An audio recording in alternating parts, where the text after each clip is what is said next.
தமிழ் நண்பர்கள் அனைவருக்கும் வணக்கம். அக்னிச்சிறகு சேனல் சார்பாக இந்த வீடியோவுக்கு உங்களை அன்புடன் வரவேற்பது நான் உங்கள் கௌசி. துளசி வெற்றி சீரியலுடைய இன்றைக்கி எபிசோடுக்கான ரிவ்யூ என்ன அப்படின்றத பார்க்கலாம். அதுக்கு முன்னாடி இது வரைக்கும் நம்ம சேனலை நீங்கள் சப்ஸ்கிரைப் பண்ணலான்னா பண்ணிக்கிறங்க.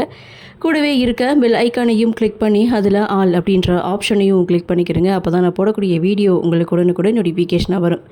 எபிசோடை பொறுத்த வரைக்கும் வெற்றி பூஜையிலேருந்து பாதியில் எழுந்து போனதுனால வெற்றியுடைய அம்மா அபிராமி வெற்றியை தேட்டிகிட்டு இருக்காங்க.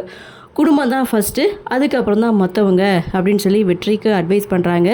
ஆனாலும் வெற்றி நான் போகலைன்னா இந்த சிலை திருட்டு போயிருக்கும், இந்த திருவிழாவே நடக்காமல் நின்று போயிருக்கும் அப்படின்னு சொல்ல, சரி அதுக்கு நீ தான் போகணுமா, வேறு யாருமே இல்லையா அப்படின்னு சொல்லி வெற்றிக்கு ஒரு பக்கம் அட்வைஸ் பண்ணுறாங்க.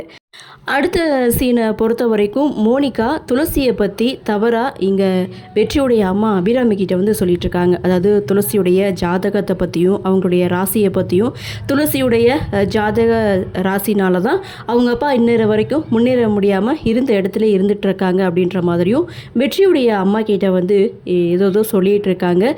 ஸோ அதே சமயம் இந்த மாதிரி ஒரு பொண்ணை உங்கள் வீட்டுக்கு மருமகளாக நீங்கள் ஏற்றுப்பீங்களா அப்படின்னு சொல்லி மோனிகா அபிராமி கிட்ட கேட்க, என்னம்மா இப்படி சொல்லிட்ட, ஜாதகத்துக்கு ஏற்ற பொண்ணா குடும்பத்துக்கு ஏற்ற பொண்ணா இருக்கிற மாதிரி தான் நான் வெற்றிக்கு பொண்ணு பார்த்து வச்சுருக்கேன். அப்படி இருக்கும்போது இந்த மாதிரியான பொண்ணை நான் எப்படி பார்ப்பேன்னு அபிராமி ஒரு பக்கம் சொல்ல, அதுக்கு தான் சொல்கிறேன், வெற்றியாக துளசிக்கிட்டே இருந்து தூரமாக இருக்க சொல்லுங்கள், தள்ளி வைங்க அப்படின்னு மௌனிகா ஒரு பக்கம் சொல்லிட்டு இருக்காங்க. அந்த இடத்துல மீனாட்சி என்ன நினைக்கிறாங்க அப்படின்னா, நீ வேணும்னா உனக்கு ஏற்ற மாதிரி காய் நகர்த்தலாம், ஆனால் இந்த ஆட்டத்தை ஆரம்பித்ததே நான் நினச்சபடி தான் இந்த விளையாட்டு முடியும்னு மீனாட்சி ஒரு பக்கம் மைண்ட் வைஸ் கொடுக்குறாங்க. அப்படியே சீனை கட் பண்ணால் இன்றைக்கி எப்படியாவது துளசிக்கிட்ட தான் மனசில் இருக்கிற காதலை சொல்லிடணும் அப்படின்னு சொல்லி ஒவ்வொரு தடவையும் வெற்றி முயற்சி பண்ணிக்கிட்டே தான் இருக்கார். ஆனால் அவரால் காதலை சொல்லவே முடியலை.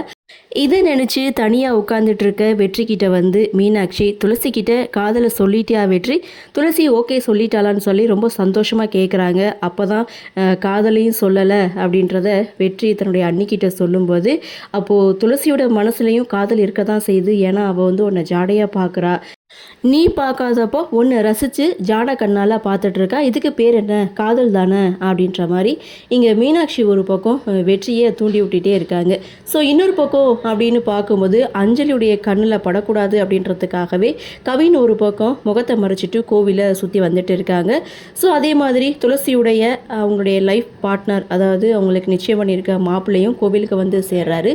ஸோ அப்படியே சீனை கட் பண்ணால் பல்லக்கு தூக்குற சீன் வருது. ஸோ அஞ்சலி ஒரு பக்கம் மகேஷ் கிட்ட, இன்றைக்கி நம்ம 2 பேராக இருக்கோம், 3 பேராக ஆகணும்னு கடவுளை வேண்டிட்டு பல்லக்க தூக்குங்கன்னு மகேஷ் கிட்ட ஒரு பக்கம் சொல்ல, ஸோ ரொம்ப ஃபீல் பண்ணி தான் பேசிகிட்டு இருக்காங்க. பல்லக்கும் தூக்குறாங்க, நல்லபடியாக அந்த விஷயமும் முடியுது. ஸோ கோவில் விஷயங்கள் அந்த பரிகாரம்லாம் சொல்லிகிட்டு இருக்காங்க. மஞ்சள் கயிறை நாளைக்கு காலைல வாங்கி கட்டிட்டு வீட்டுக்கு போங்க, நீங்கள் நினச்சதெல்லாம் நடக்கும் அப்படின்னு சொல்லி கோவில் விஷயங்கள் ஒரு பக்கம் போயிட்டு இருந்தாலும் இன்னொரு பக்கம் ஒரு முக்கியமான விஷயம் போயிட்டுருக்கு. என்னென்னா, கேசவன் ஏற்கனவே அவருடைய அண்ணன் பணத்தை திருடி கொடுத்துட்டாரு. அடுத்து என்ன பண்ணுறாரு, தன்னுடைய மனைவியோட நகையை ஃபோட்டோ எடுத்துகிட்டு அதை சேட்டுக்கிட்ட கொண்டு போய் காமிச்சு அதே மாதிரி ஒரு போலி நகையை ஏற்பாடு பண்ணி தர சொல்கிறாரு.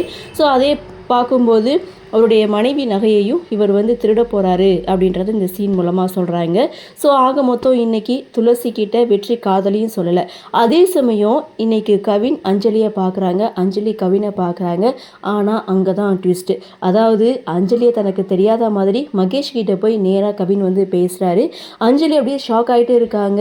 ஸோ நீங்கள் எங்கள் காலேஜுக்கு வந்திருக்கீங்க, நீங்கள் தான் என்னுடைய இன்ஸ்பிரேஷன் அப்படின்ற மாதிரி மகேஷ் கிட்ட பேச, அப்போது அஞ்சலியை கூப்பிட்டு, இவரை உனக்கு தெரியுமா, உங்கள் காலேஜிலலாம் படித்தாரா அப்படின்னு சொல்ல, எனக்கு அவங்களே தெரியாது, ஒருவேளை வேறு டிபார்ட்மெண்ட்டாக இருக்கலாம் அப்படின்னு கவின் பேசிட்டு அங்கேருந்து போயிடுறாரு. அஞ்சலிக்கு ஒன்றுமே புரியல. இதை நினச்சி ரொம்ப வருத்தப்படுறாங்க, அழுதுட்டு இருக்காங்க. அங்கே முருகன் என்னாச்சுன்னு சொல்லி அஞ்சலி கிட்டே கேட்க, கவின் இது மாதிரி சொல்லிட்டு போயிட்டான்னு சொல்லி ரொம்ப வருத்தப்பட்டு பேசிகிட்டு இருக்காங்க. இதோட எபிசோடையும் முடிக்கிறாங்க. சரி, என்ன நடக்குது, என்ன மாதிரியான சுவாரஸ்யத்தோடு கதைக்கள நகர்வை கொண்டு வராங்க அப்படின்றத நாமளும் பொறுத்திருந்து பார்க்கலாம்.